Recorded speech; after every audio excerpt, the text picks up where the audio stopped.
আমি বান্দার মুখের মধ্যে তালা মেরে দেব, মোহর মেরে দেব। আমি হাতের সঙ্গে কথা বলবো, আমি পায়ের সঙ্গে কথা বলবো। হাত দ্বারা যত পাপ করেছে, পা দ্বারা যত পাপ করেছে, হাত কথা বলবে, পা কথা বলবে। অন্যত্র আল্লাহ রাব্বুল আলামিন বলছেন, وَشَهِدَ عَلَيْهِمُ السَّمْعُ وَالْأَبْصَارُ وَجُلُودُهُمْ। তখন বান্দার চোখও সাক্ষী দিবে, কানও সাক্ষী দিবে, এমনকি শরীরে লেপটে থাকা চামড়াও সাক্ষী দিবে। বান্দা তখন বলবে, قَالُوا لِجُلُودِهِمْ لِمَ شَهِدتُّمْ عَلَيْنَا। হে চামড়া, তুমি কেন আমার বিরুদ্ধে সাক্ষী দিলা? তোমাকে বাঁচানোর জন্যই তো আমি মিথ্যা কথা বলেছি।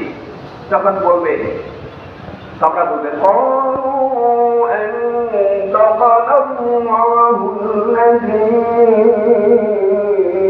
أنطق كل شيء। আমার তো ক্ষমতা নাই। আল্লাহ রাব্বুল আলামিন মাখলুককে যে ভাষা শিক্ষা দিয়েছেন, আজকে আমাকেও সে ভাষা শিক্ষা দিয়েছেন। আল্লাহর ভাষা শিক্ষা দেওয়ার কারণে এবং আল্লাহর নির্দেশ পালন করার কারণে আমি চামড়া তোমার বিরুদ্ধে সাক্ষী দিচ্ছি, আমি চক্ষু তোমার বিরুদ্ধে সাক্ষী দিচ্ছি, আমি কান তোমার বিরুদ্ধে সাক্ষী দিচ্ছি, আমি